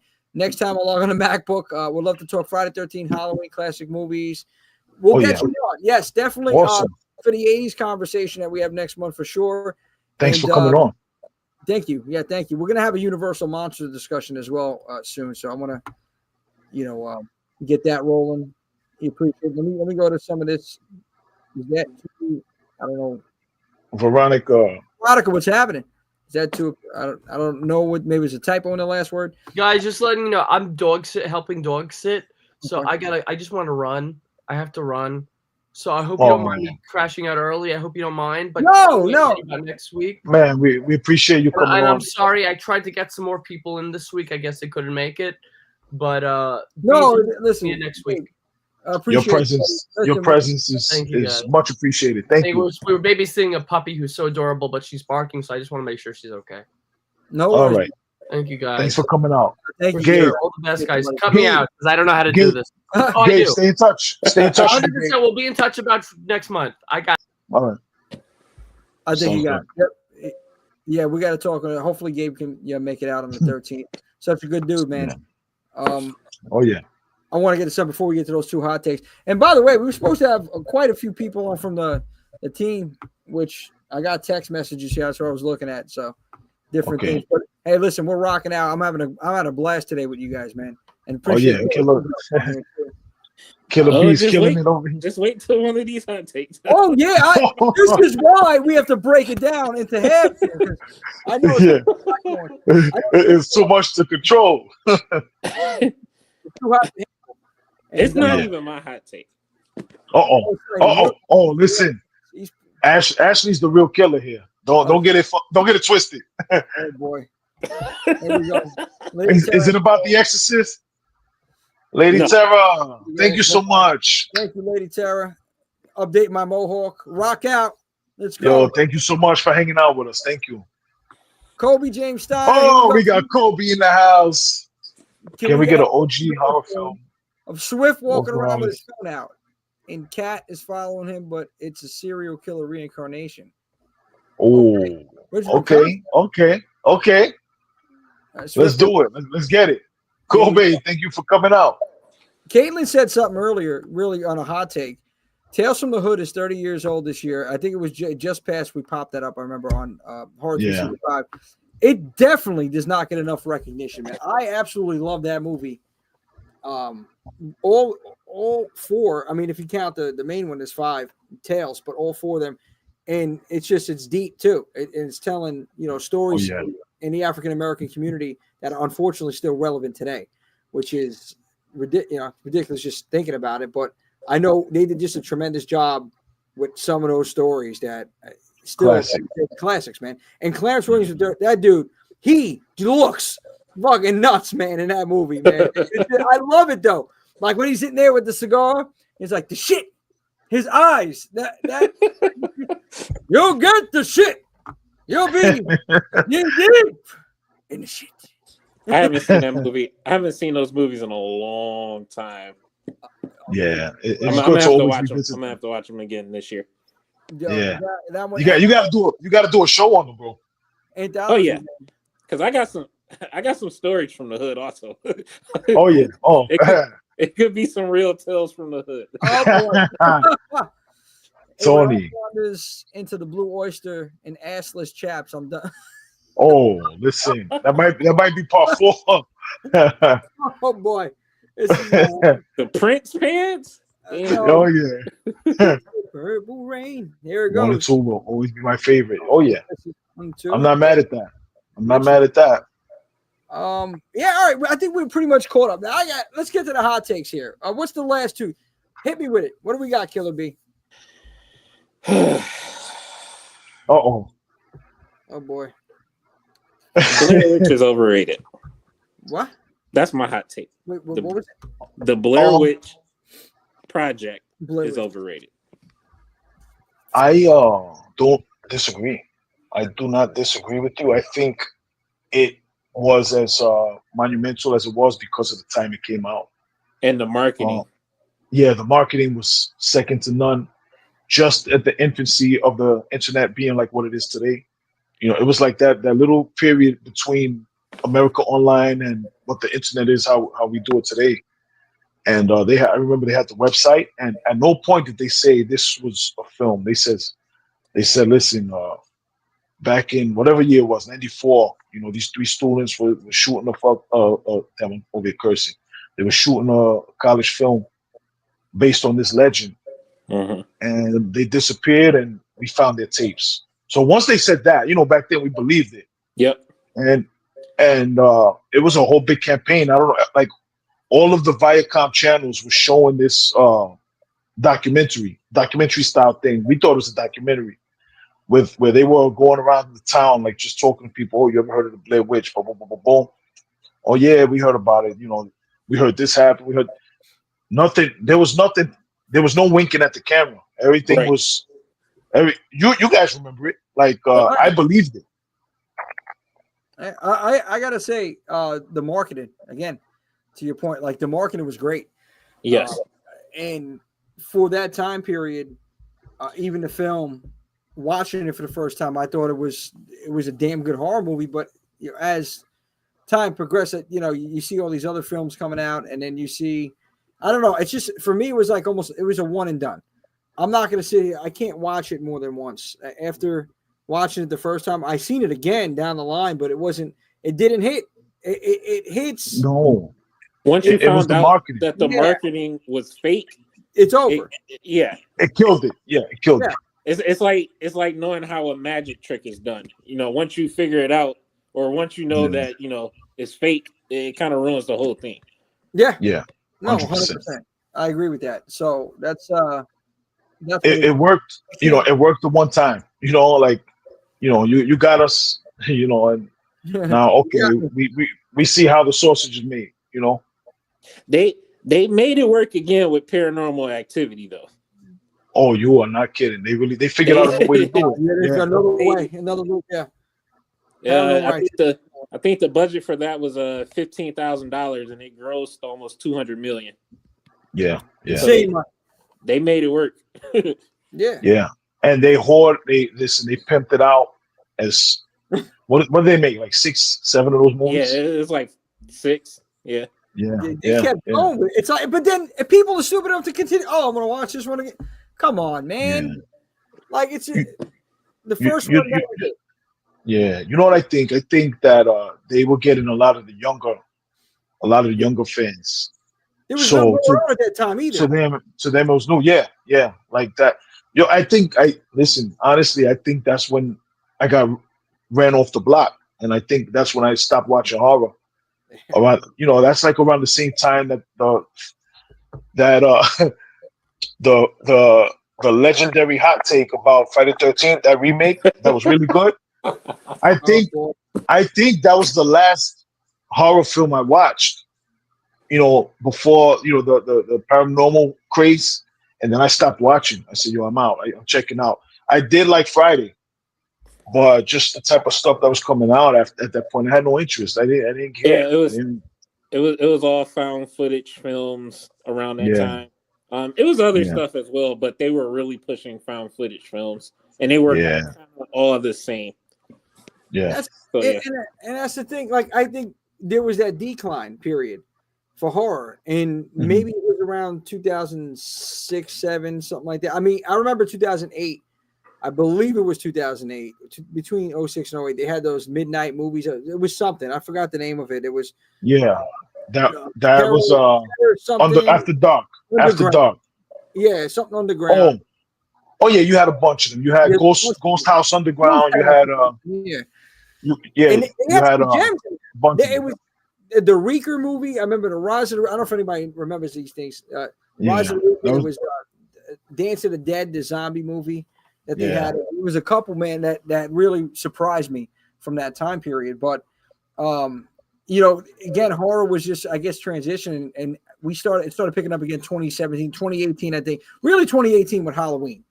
I think that's when we started seeing the boom. No, I disagree. I think when it really started raising eyebrows again was what we talked about earlier. 2017, and Get Out. Get Out was also 2017. So I believe that. Yeah, I think that's when people started paying attention to horror again. Yeah, and then and then and then we started getting the boom again, man. Yeah, I mean, we did have like The Conjuring when that came out. What was that 2013? Yeah. That kind of got me interested a little bit again, but it wasn't until like as far as the mainstream is concerned, it wasn't until it and Get Out, in my opinion, when people really started checking for horror again. Yeah, and you know what? And I agree. Like, it was until that time period. But again, there was a lot of years when we got these subpar horror movies. So it's like, Paranormal Activity. Oh, it's gonna do great. We were just 6 other installments. Yeah.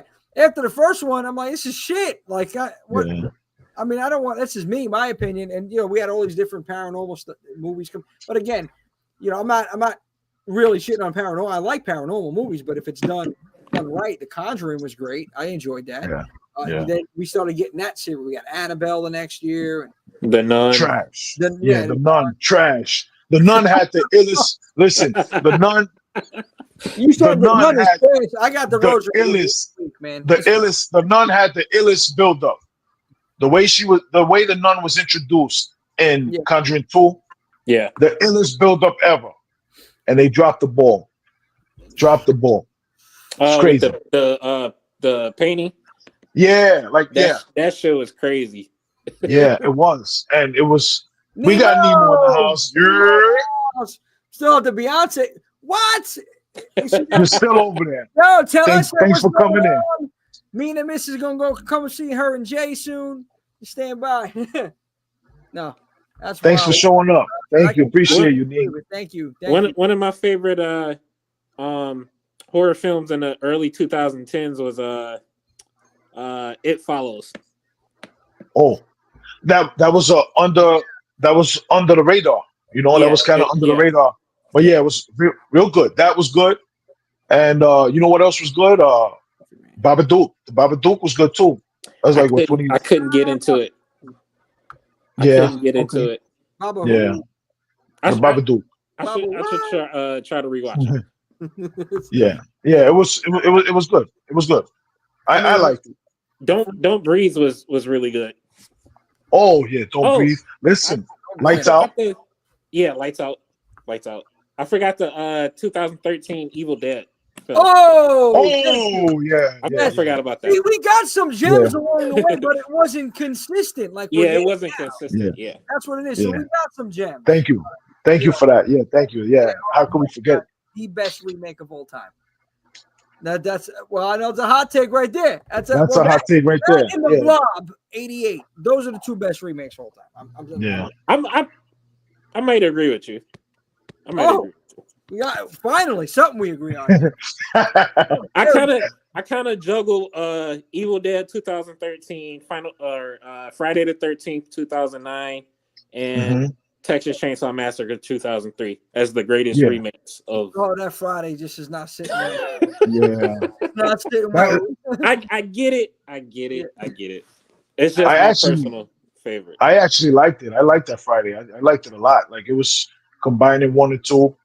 I really liked it. But at the time, I haven't watched it in a while. But Jason was completely different, compared to the franchise. I just really, really like it. Again, subjective. I think you might stand alone in that territory right there. I don't think so. I think it might surprise you. I don't know, man. That's a serious hot take. Better than the OG, but maybe that's not the hottest of all hot takes here because you have one left in the chamber. This is Ashley's hot take. Yes. Oh boy. Listen, all I gotta say, everybody out there, if you're watching, make sure you're sitting down. Jimmy, strap in, prepare yourself. Because Ashley's no joke. That's all I gotta say. Ashley's no joke with it. Oh boy. All right. So these are her words. I do not agree. Oh boy. This is her hot take. He's already copping. He's like, boss, meet Ashley. Right under the bus. I mean, it's her hot take. I don't agree. Okay. Yeah. But I respect it, and it makes sense because I know her, so it makes sense. Yeah. In her words, the entire 80s, throw it in the trash, burn it. Oof. Oh, I am not surprised. I'm not surprised. She says that the only reason why we like the 80s films is because we have all these memories of when we were younger and things like that. Oh my God. She says it's not art. It's not art. Oh, that's her hot take. I cannot say the 80s. I'm surprised. That's her hot take. Oh, so Lost. She wasn't crazy about Lost Boys. She wasn't crazy about Lost Boys. I don't think she think it was a horrible film, but she's not going to watch it again.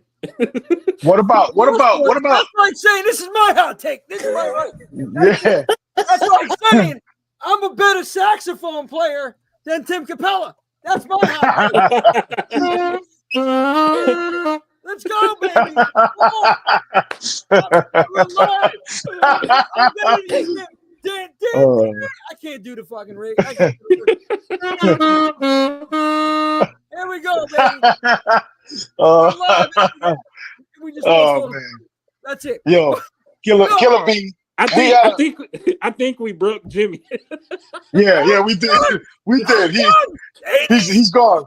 Trish. Listen. What are you thinking, Ashley? I agree with you.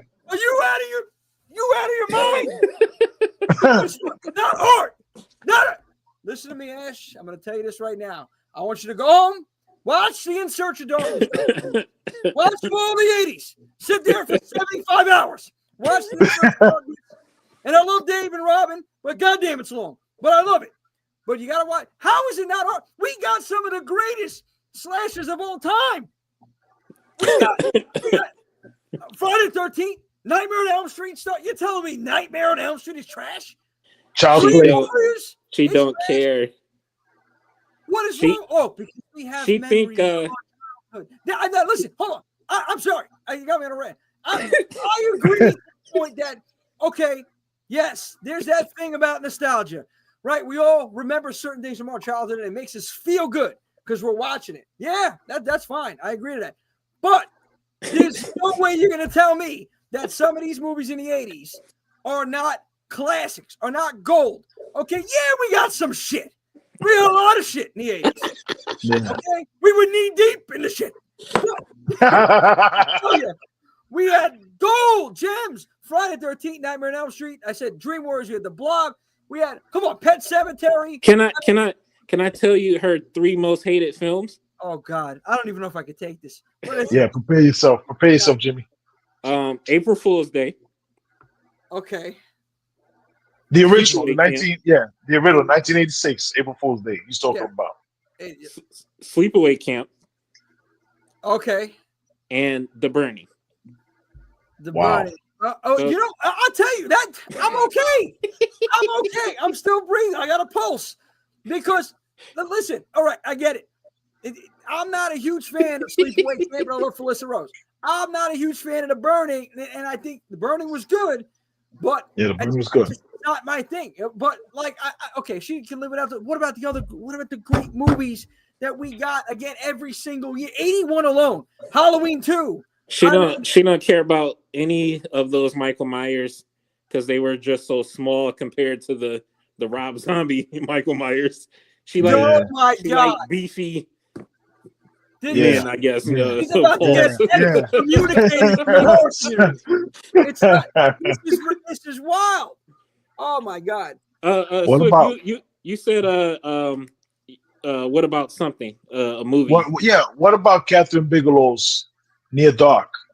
Come on. Yeah, Near Dark. Ghost Boys. 87. She's never Nothing. Fright Night. What about Fright Night? 85. she's never seen it. She's never seen it. No. She may not even ever see it. She may say, "Yo, the '80s is done. You know, you had your chance." She wasn't crazy about the thing. I'm going on. If I tour. She didn't like the thing. She didn't like the Return of the Living Dead. What? Oh yeah. Yeah, she wasn't nice to the thing. Yeah, she really wasn't. Oh She my- really She wasn't. said it looked like a 6th grader came up with the concept for some of the yeah, well, you know what? Listen, there's somebody called John Carpenter. Have her tell John that. she'll tell her she don't care. I know she will. Oh yeah, she don't care. She I don't care. know. But Jesus Christ, I almost need a defibrillator over here. Yeah, I told you. Make sure you strapped in. I'm going on tour now. She wants to talk about hot take. Anytime I say that we're doing a movie on a podcast that came out before the 90s, Oh, man. instantly It didn't happen. she hated And I know a lot of women that age. Was she born 80s or 90s? 93. Okay, so listen, 93. She basically, I would say, so she started watching maybe horror around 10, 11, maybe early 2000s. Later than that. Later than that. Okay, so Yeah, she's religious. She was in a religious family. They didn't really watch that, right? Am I correct with that? She went to a Catholic school, but she's not Catholic. She just that's just Yeah. a school she No, went but I to. mean, she grew up like that. Yeah, Like, yeah. yeah, she grew up like that. yeah. Like, they weren't really watching horror and stuff Yeah, like but that. it is- Yeah, she didn't start watching horror till late.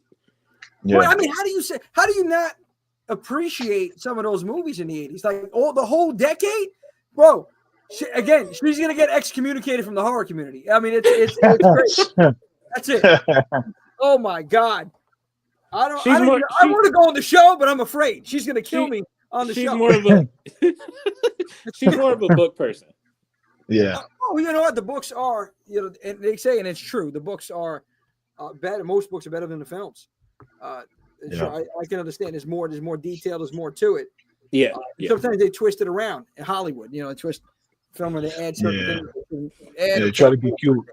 Yeah, exactly. Oh my God. I don't even know where to go. Listen. I cannot say that I'm surprised. I cannot say that I'm surprised. Yeah, if you've been listening to us for a while, she's not afraid to talk about how much she hates the 80s. Oh no. Somebody just dropped it all here. Graduation Day, Blood Diner, Madman Maniac, Pieces, Slaughter High, Hell Night, House, Ghoulies, not Ghoulies. Ghoulies, I know there's a typo. Creep Show, Demons, Evil Dead. 976 Evil. Waxwork. 976 Evil. Waxwork, yeah. Slumber Party Massacre, Basket Case, The Gate. The Gate was dope. The Gate. Children of the Corn, dope. Texas Chainsaw. The Prowler, Part 2. The Prowler, yeah. Oh my God, Hills Have A lot of Eyes. those Canadian joints. Killer B was talking about that. I believe. Yeah, we've done some of those on the podcast. She don't like them. Yeah. Listen, Ashley's a rough crowd, bro. You don't want to hear what she said about The Exorcist. Like, the original Exorcist. You don't want to hear that. She's gonna hurt a lot of people's feelings with that one. Oh boy. So what are her favorite films then? Like, what does she like? Harry Potter, Twilight. Oh yeah.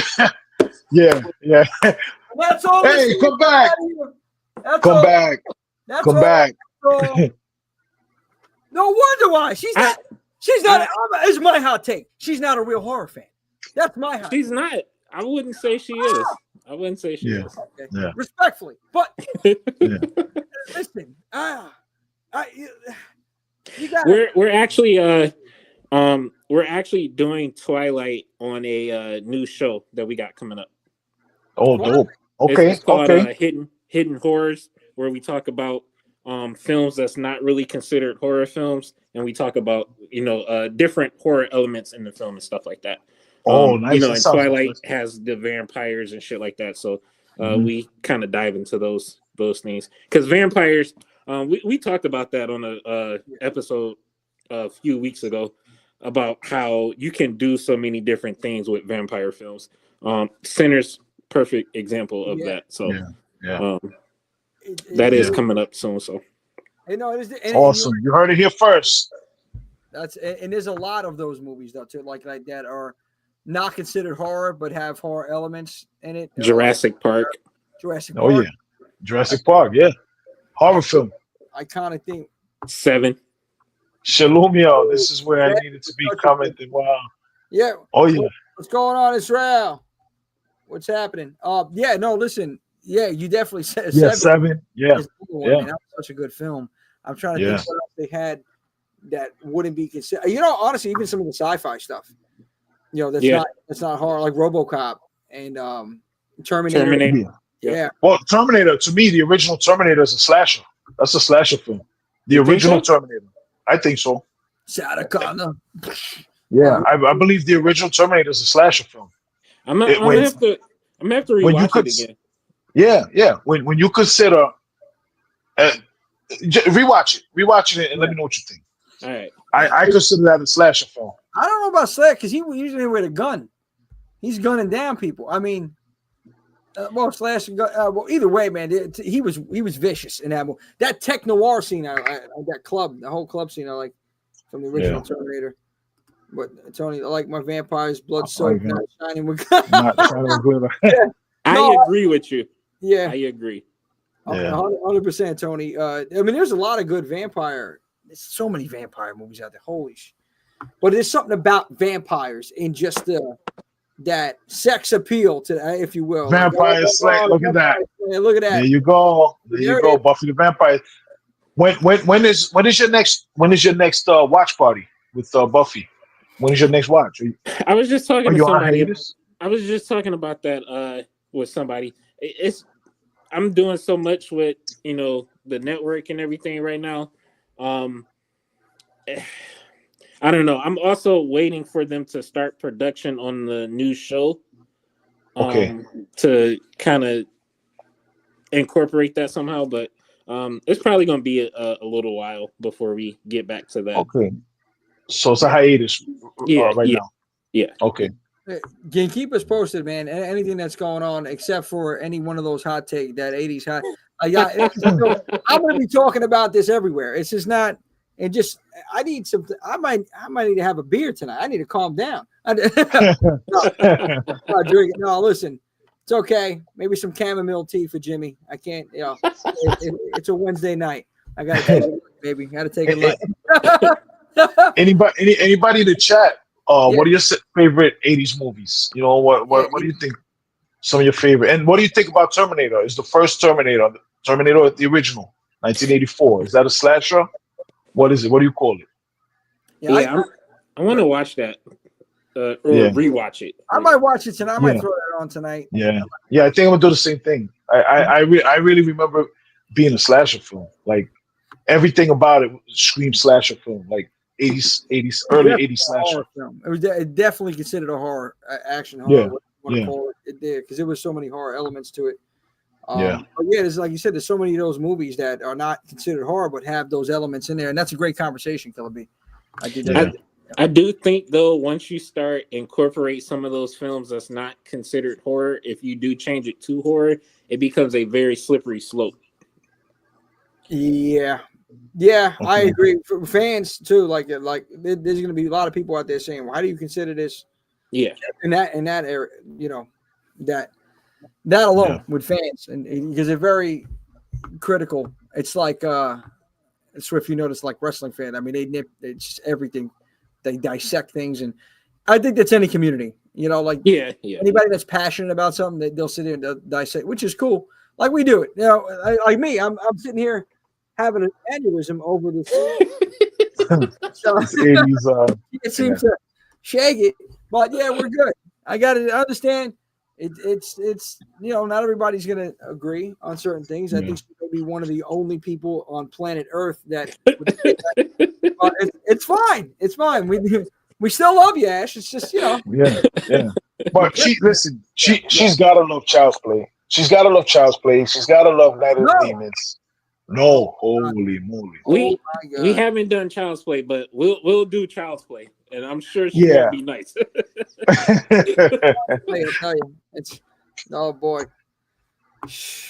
But there are films that are considered horror that I don't think are horror really. Misery and Silence of the Lambs. I think those are more thrillers than horror films. Yeah. But listen, I think those were horror films, and Hollywood, being Hollywood, trying to distance themselves from what horror was in the '80s. They said, "Oh, let's create this little thing where we can disguise horror movies that we really like, but we don't want to be known as the critics or whatever that like horror movies. So we're gonna, it's a psychological thriller or whatever, right? And you know, so I think they created that so that they can talk about horror movies that they like without being associated with the pariah that horror was. You know, horror was looked at as lowbrow. You know, it was a level of embarrassment. So I think that was just a way for them to say, "Yo, we like this, but we don't want to be associated with liking that." So I think that was some sucker shit, you know, that they did just to save their reputations. And as far as Shalom or Israel, no, we didn't speak about Dawn of the Dead with Fly Boy. That was 1978. We didn't talk about that, but I love that movie. It really defined, you know, it was a good companion piece to Night of the Living Dead, which defined what, and Killer B talked about this not too long ago too. It defined what zombies were. Or maybe I was listening to one of your older things. I really don't remember, but it defined what zombies were in pop culture. Because before that, it was like, you know, it was really. Oh, actually, you know who actually spoke about this too? It was Unbound and Rewound on her podcast, Avery. She talked about it as well. Zombies were the mindless victims of voodoo curses and shit like that back in the day. And George Romero, he changed it up and he redefined what the modern zombie was as far as being living dead. But Dawn of the Dead it's an important piece of building what we think about zombies today. Oh yeah, no, 100%. Dawn of the Dead, 78, man. Is it 78? 70? It's mixed. 78, I believe. I believe it's 78. I think it's 78. I'm upset that they're actually getting rid of like the mall. They're shutting down the mall where they filmed it on Rockville Mall. And now this is the last year for the Living Dead weekend. I think it's coming up next week. Next weekend, Living Dead weekend in Monroeville. This is the last one because they're putting a damn Walmart over there. I don't understand. Of course they are. Unbelievable, man. I mean, like it's history. I was like, can somebody just with money? I know there's plenty of people out there that save the damn mall. Come on, guys. Just take a couple million, because some of you billionaires. It's come on, not putting a damn wall on it. Unbelievable, man. But I don't know. I don't think they have a shop there. At least maybe they'll have like because they had that living. I think it was a Living Dead store inside of that mall. I went there one time. It was a few years ago. It was a great experience, man. Just they had the little tours, but just being in the mall, it's like you're in the movie, any filming locations like that. But they had the store there, and it was a good time. And shit, I'll never forget it. And that's where I met Miguel Nunez over there, man. This guy was every time, man, the energy that we brought to that room, everybody was so, hey, Jimmy. I said, yo, Miguel, listen, man, we need to do the ooh baby. He's like, hell yeah. And we started doing the ooh baby chant. Everybody's looking like, and his energy, and he just went off doing the lines. Hey, girl, Nita, is that you? Oh, you're going to get it, bitch. And he just, everybody's looking. It was great, man. Tom Matthews, like, what's going on? So, wow, that's sick. That's sick.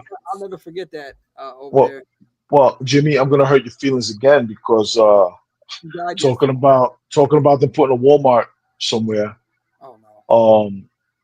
If you remember, our beloved Linden Multiplex, that's no longer the movie theater. That's a food bazaar now. That's a food bazaar? Yeah, I was just over there the other day. I'm like, I can't believe this. Yeah, it's a food bazaar. A giant food bazaar. It's a food bazaar now. It's no longer the Linden Boulevard Multiplex. Yeah. So that was a staple. That was a staple of our youth. Lindenwood Diner's still over there. Yeah, the Lindenwood Diner's still there. The freaking hair salon that they are. That's why I brought it up. I remember you talking about it. Yeah, man. The freaking place. 3 times. 3 strikes. 3 strikes. Yeah, three strikes. You know what happens on the 3rd strike, baby. Yeah. Totally. You're gonna get it, bitch. Oh yeah. Bob Gale, rest in peace. By the way, yes, he played. Chucky. Oh man, rest in peace. He was also Howard the Duck. Yeah. Oh wow. These people, like you hate to hear anybody passing, really. But it's especially in this community, man, and this is unfortunately this is life, right? We all gonna one day that's gonna be all of us here. So that's why I tell everybody, you have to count your blessings, not your problems, and just live, have fun. I almost died on the show live with that 80s comment, and I'm not going to let it go. I'm sorry. But I'm here. And because I have a second life now, I'm going on tour, doing a saxophone tour. And I try with 0 tickets everywhere I go. And 0 tickets. It's going to be a good time. Listen. We are we're recording an episode this weekend. One of them is Jaws, and I'm interested to see what she says about that. So, yeah. There'll be something in the water.